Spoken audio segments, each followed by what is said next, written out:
Hoy continuamos con nuestros deberes en el reino de los cielos, en el reino de Dios, y estamos hablando de los deberes que tenemos para con la iglesia del Señor Jesucristo. El primer deber que tuvimos es el de creer en el Evangelio. Luego estuvimos hablando del deber que nosotros tenemos de honrar la institución que Dios compró a precio de sangre. Luego hablamos de un deber que tenemos después de entender estas cosas, la necesidad y el deseo que hay en pertenecer a Él.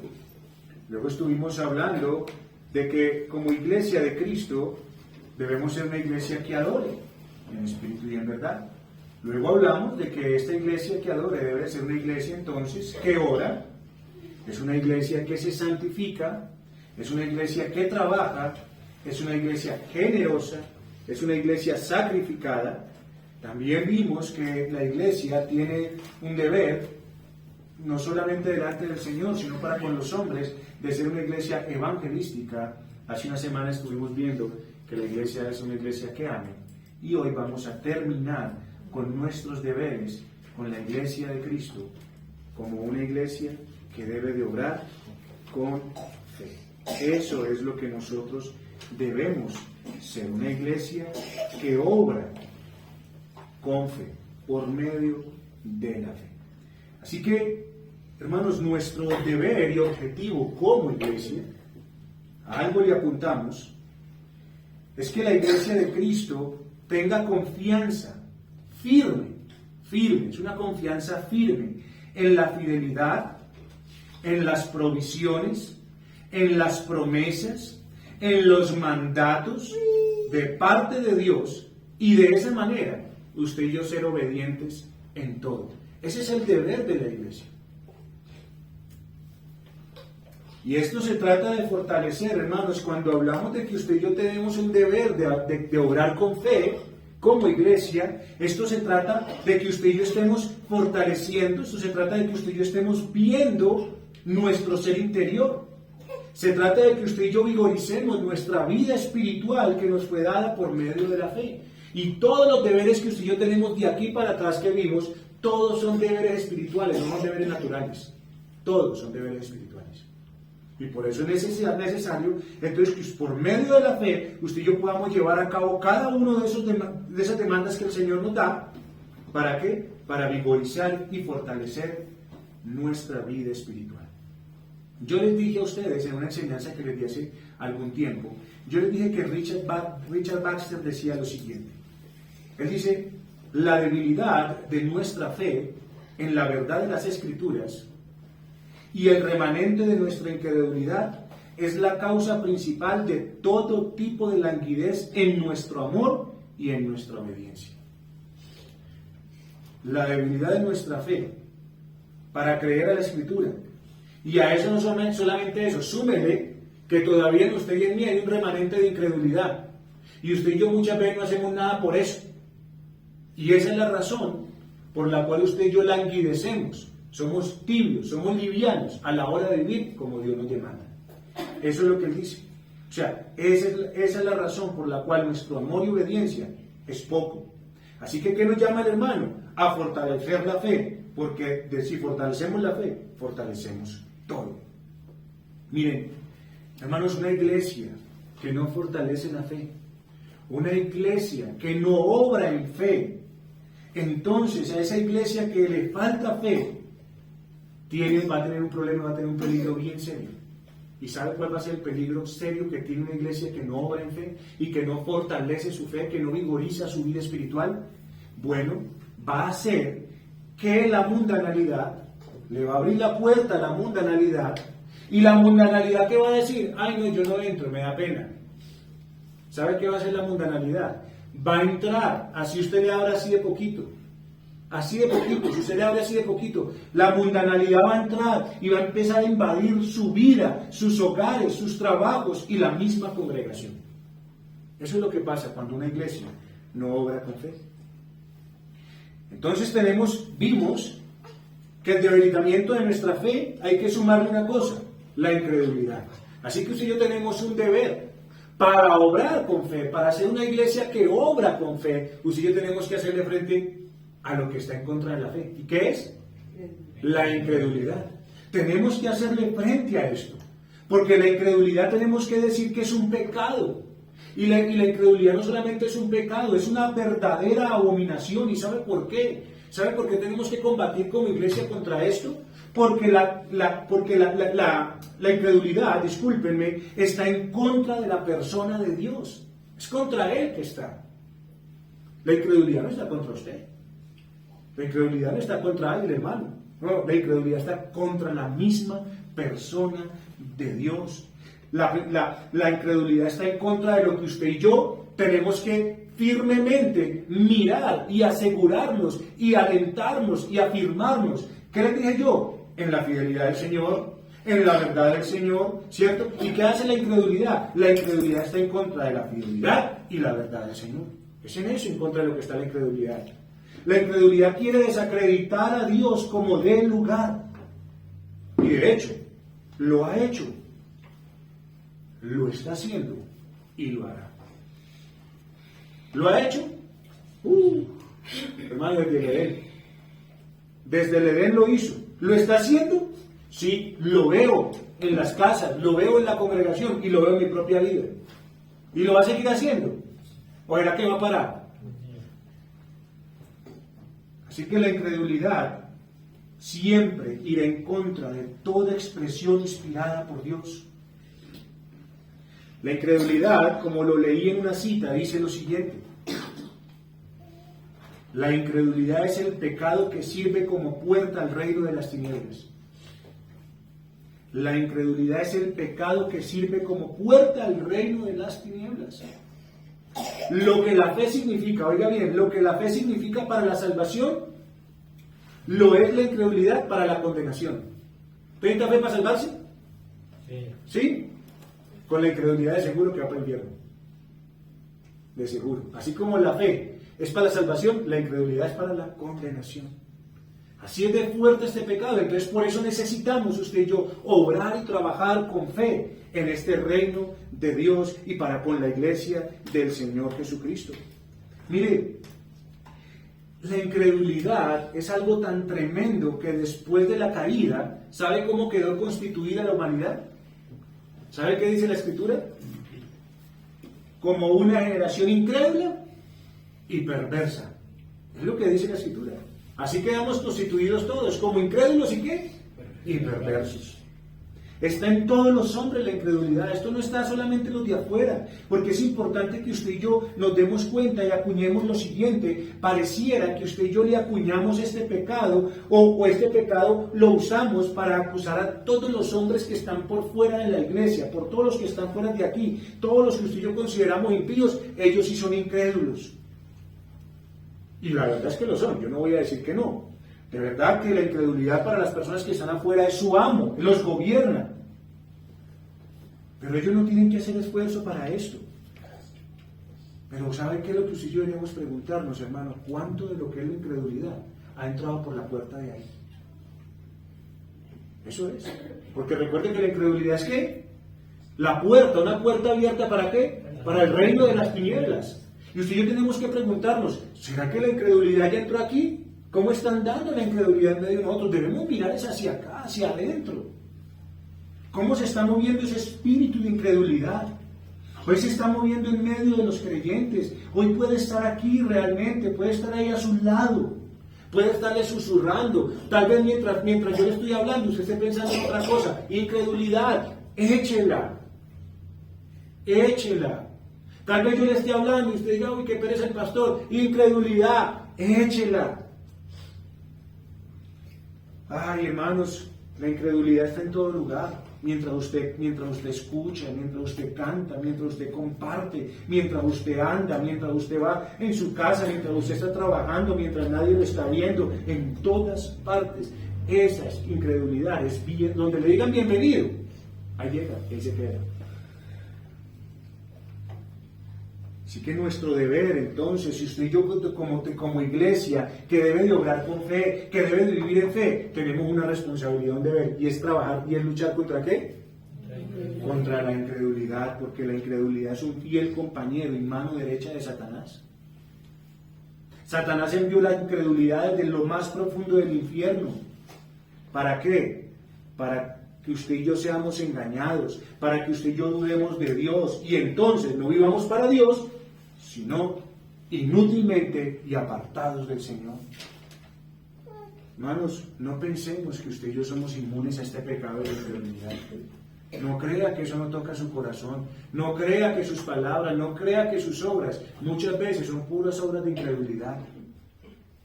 Las lágrimas que usted tal vez tenga que llorar, las lágrimas que ha llorado, las cosas que lo ponen mal, las situaciones que lo afligen, lo acongojan, tal vez sean causa y resultado de su incredulidad. Entonces, hermanos, no somos inmunes a esto. ¿De cuántas maneras diferentes usted le ha sido infiel al Señor Jesucristo? ¿De cuántas maneras? Así que la incredulidad, hermano, no tiene que ver si usted es ignorante o no es ignorante. No, la incredulidad no tiene que ver si usted es incapaz de creer, no, hermano, sino que la incredulidad tiene que ver que a pesar de que Dios nos hable aquí, a pesar de que Dios venga y nos hable a nosotros por medio de todo lo creado, Dios nos hable a nuestras conciencias y nuestras conciencias nos digan, no, no está bien, no está bien. Y aunque las Escrituras vengan y nos confirmen todas las cosas, usted y yo nos neguemos a creer a lo que el Señor dice. Dígame, ¿no le pasa? Dígame si está inmune a eso. Porque usted me podrá decir, no, pastor, todo lo que usted me dice yo lo creo. Sí, ¿lo vive? Eso es incredulidad práctica. Como por ahí dicen, ateísmo práctico. El ateo no es solamente el que está allá afuera y dice no hay Dios. Ateísmo práctico es dentro de la iglesia, donde Dios le habla, le dice así es, usted dice sí, así es, pero yo hago otra cosa. Entonces, ¿sí ve que todavía la incredulidad está en medio de nosotros? Así que la incredulidad no tiene que ver con la imposibilidad de resolver problemas intelectuales.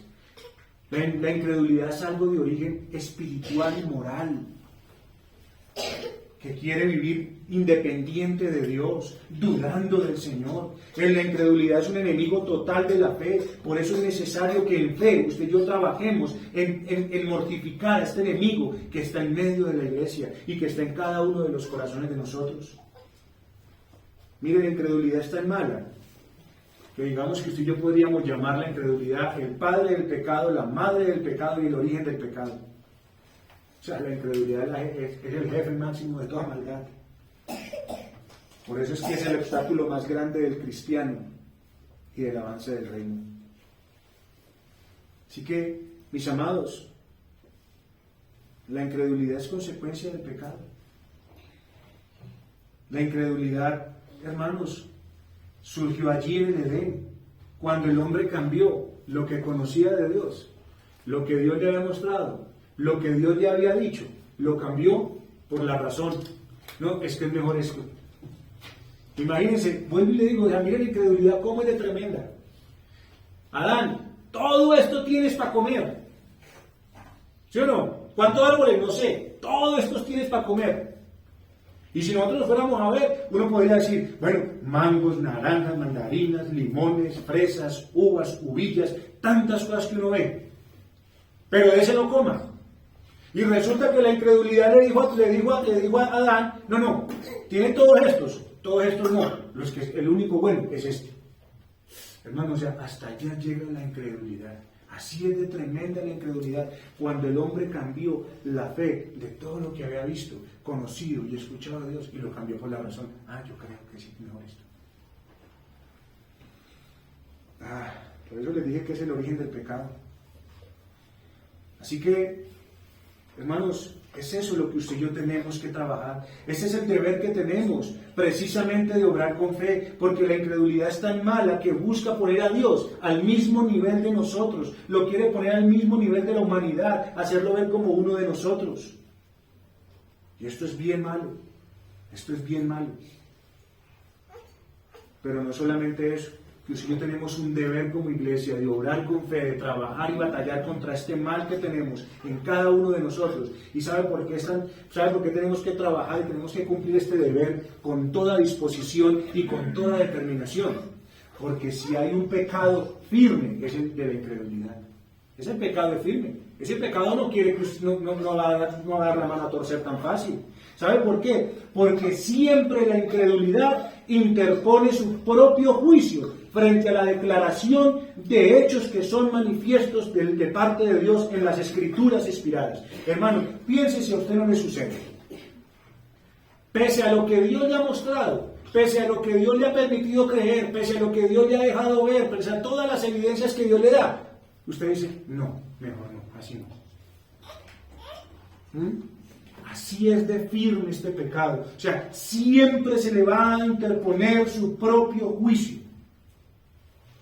Usted debe de hacer esto con sus hijos, usted debe hacer esto con su esposa, así es que debe de hacer, esta es la manera en la cual usted tiene que hacer todo eso. Y usted dice, todo el Señor le ha mostrado de que así es. Y usted dice, no, es mejor así. Eso es incredulidad, hermano. Inmediatamente, cuando su juicio se quiere poner por delante del Señor, sepa una cosa, no confíe en eso, porque eso es incredulidad. Más bien, busque con toda determinación y firmeza, quitar la firmeza de la incredulidad que se interpone siempre a cualquier declaración de parte del Señor. Eso es lo que primero pasa con todos nosotros. Y yo quiero, por eso yo oré por la convicción el día de hoy, por la oración que el hermano Robert pidió.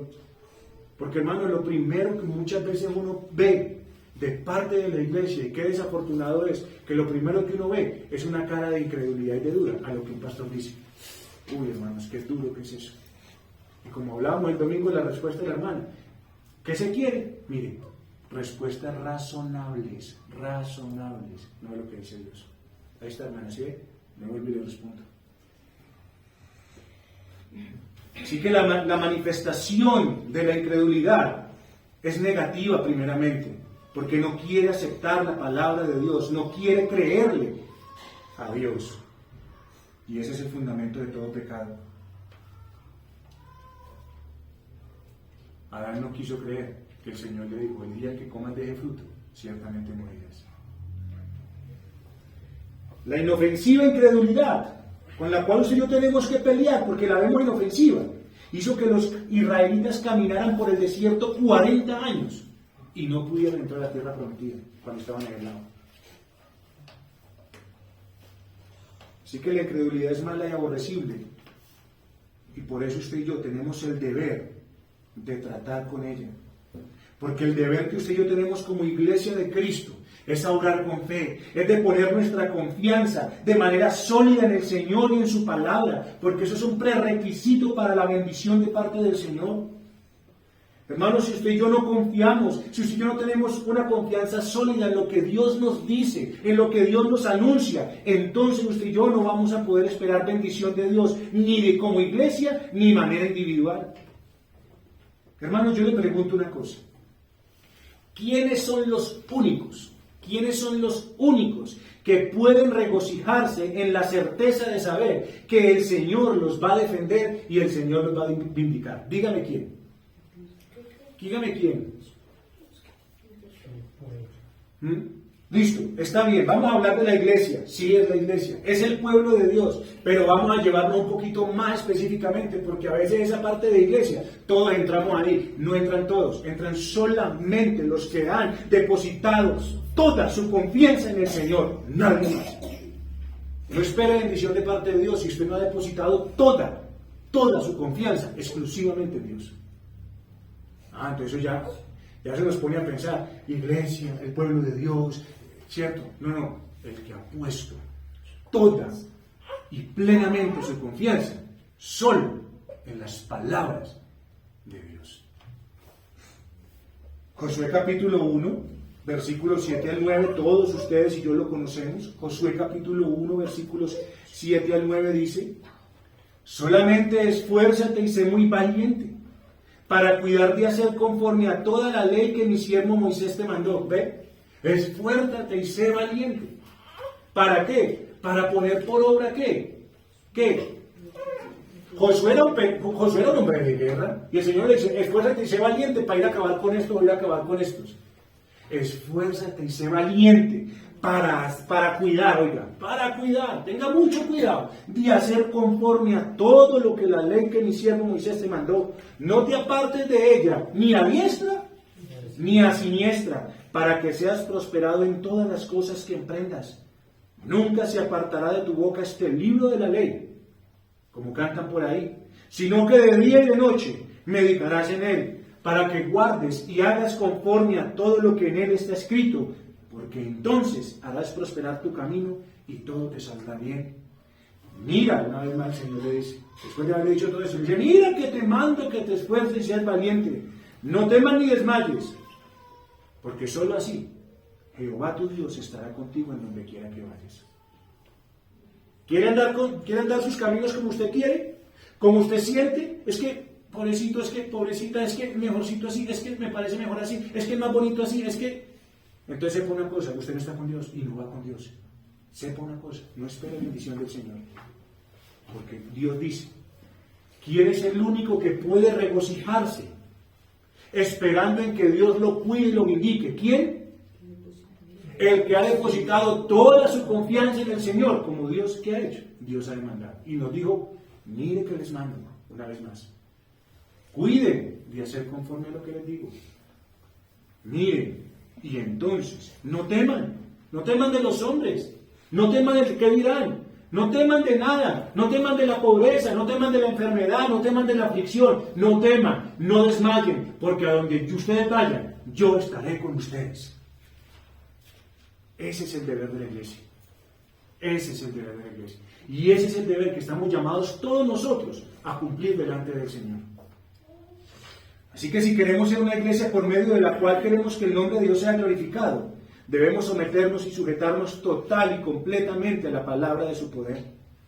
Y eso requiere un esfuerzo grande, hermanos, grande, no cualquiera. Porque tiene que ver en que se lo voy a decir de otras palabras. El que puede regocijarse es el que pone toda su confianza en el Señor. ¿Y sabe qué es eso? ¿Sabe qué es eso? En otras palabras. Esto tiene que ver en que usted se vacíe. O sea, quítese.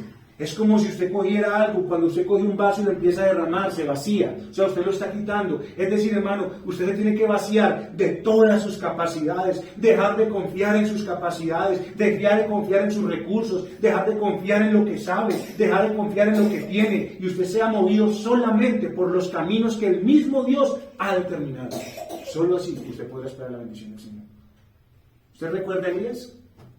¿Recuerda a Elías? Usted recuerda que Elías, mientras el Señor le habló, ¿sabe qué hizo Elías cuando el Señor le habló? Elías estaba desesperado, Elías no sabía qué hacer. Pero resulta que Elías, el Señor le habla y le dice, vaya a ese pueblo, y el varón va a ese pueblo y Acab lo quiere matar, porque llega a ese pueblo porque había dejado de llover, había pasado hambre, y entonces ¿qué pasa? El varón llega y llega confiado como si nada pasara. Y se enfrenta con 400, bueno, no solamente con 450, con un rey, con un pueblo que lo quería matar. Y el varón llega y entra a sus anchas como si nada pasara. Qué tremendo, hermano. ¿Sabe por qué llegó así? Porque confió en lo que Dios le había dicho. Vaya. Y él fue. Solo fue ahí, fue cuando Elías descansó. Y fue, aunque se estuviera metiendo en la boca del lobo. Porque Dios le dijo, yo estaré contigo. ¿Sí? Y hace todo lo que hace, y de hecho, bueno, ya el varón ya se puso de orgulloso y todas las cosas, pero al final el Señor lo guardó y tuvo guía del Señor y en ese momento estuvo tranquilo. Pero ¿sabe qué pasa después de que este varón se enfrenta contra toda esa gente que el Señor le dice? ¿Sabe qué pasa? Que el hombre ya no sabía, el hombre había acabado de confiar en Dios, porque Dios le había dicho, haga todo esto. Y resulta que al otro día no tenía instrucción de Dios. ¿Y sabe qué hace Jezabel? Vaya y dígale a ese hombre que lo que le hizo a los míos, se lo voy a hacer a él. ¡Ja! Sale y se va ese varón, corra, búsquelo para dónde va a coger. Y yo pregunto, el varón que fue capaz de enfrentarse a un pueblo, a 450, ahora le dio miedo de una mujer. ¿Cuándo volvió a tener tranquilidad y descanso Elías? Hasta que el Señor volvió y le habló y le dijo, devuélvase por donde se vino mío, porque yo estoy con usted. Eso es lo que el Señor nos llama a nosotros a vivir. Usted y yo debemos estar descansados y confiados cuando el Señor nos habla, no por lo que tengo en el bolsillo. Téngale miedo si tiene mucha plata. Téngale miedo cuando usted confía en la plata, cuando confía en su salud, cuando confía en sus fuerzas, a eso téngale miedo, porque eso se acaba. Descanse cuando Dios le habla, a pesar de que le diga, métale por ahí, a pesar de que todo esté en contra suya. Así que eso es lo que el Señor llama. Confiar en el Señor, exclusivamente en Él, es que nos vaciemos de todas nuestras capacidades, recursos, pensamientos, todo lo que sentimos, y creemos solamente a lo que Él mismo ha determinado. Así que usted está dispuesto a que lo llamen loco. ¿Está dispuesto a que lo llamen loco? ¿Está dispuesto a que hablen de usted?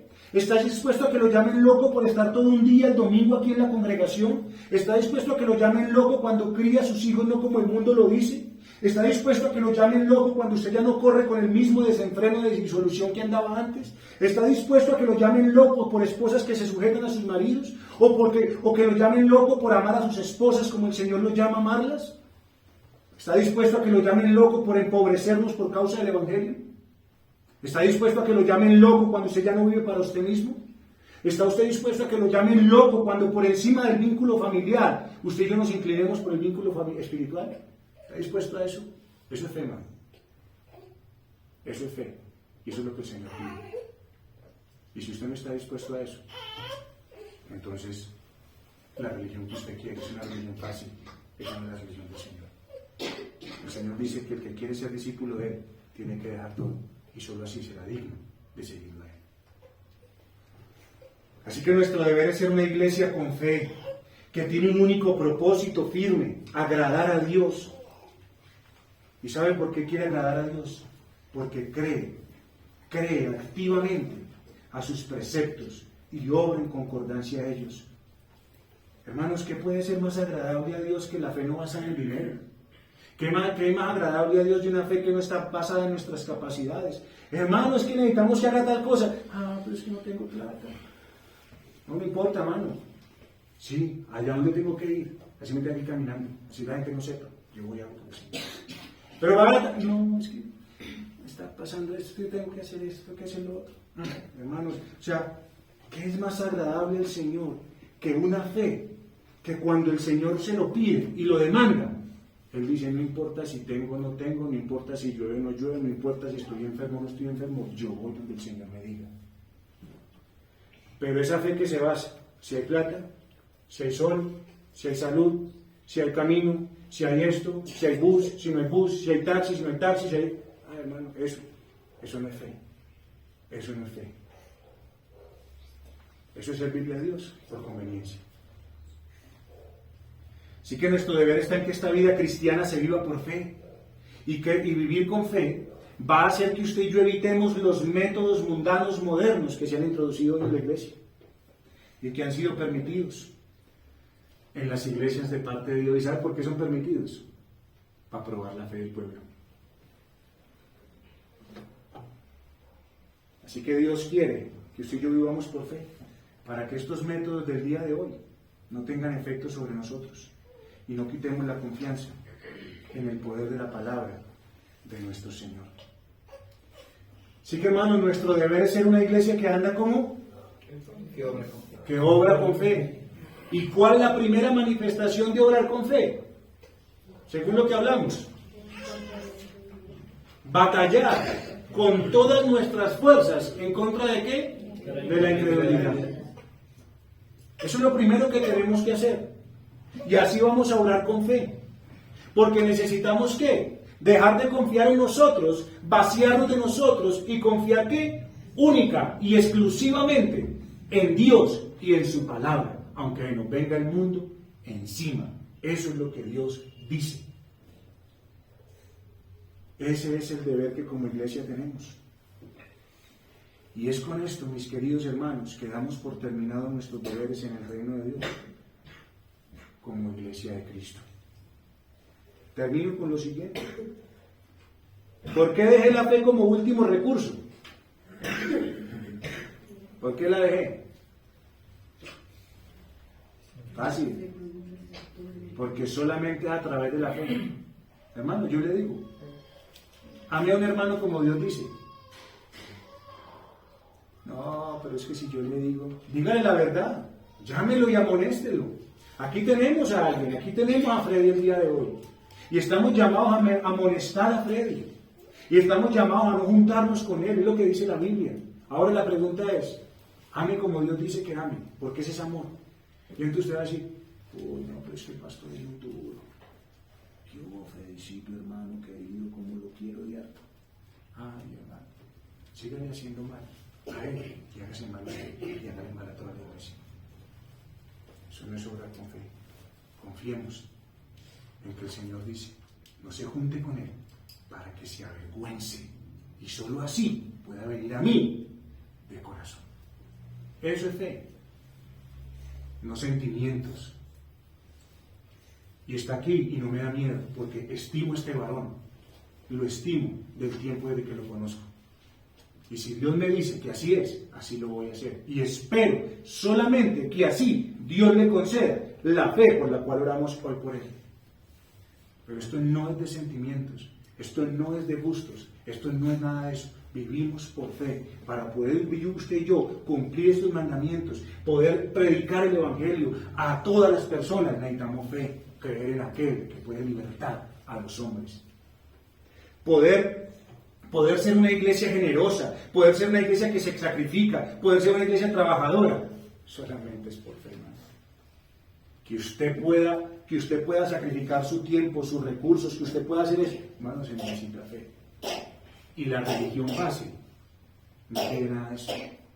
La religión fácil ¿sabe qué hace? Espera y solamente vive de caras, de gustos, de apetitos, de simplemente afinidades. No, la fe hace que usted y yo vivamos para darle gloria al Señor y confiar en Él. Así que, hermanos, solamente por medio de la fe vamos a poder cumplir todos estos deberes con gozo y solicitud, porque la fe cree firmemente de que si somos hechos parte de este cuerpo, entonces tenemos una actividad que con ánimo pronto vamos a cumplir para el bien general de todos los que lo componen. Primera carta a Timoteo capítulo 1, versículo 5. Primera carta a Timoteo capítulo 1, versículo 5 dice, pues el propósito de este mandamiento es el amor nacido de corazón limpio y de buena conciencia y de fe no fingida. Ahí está.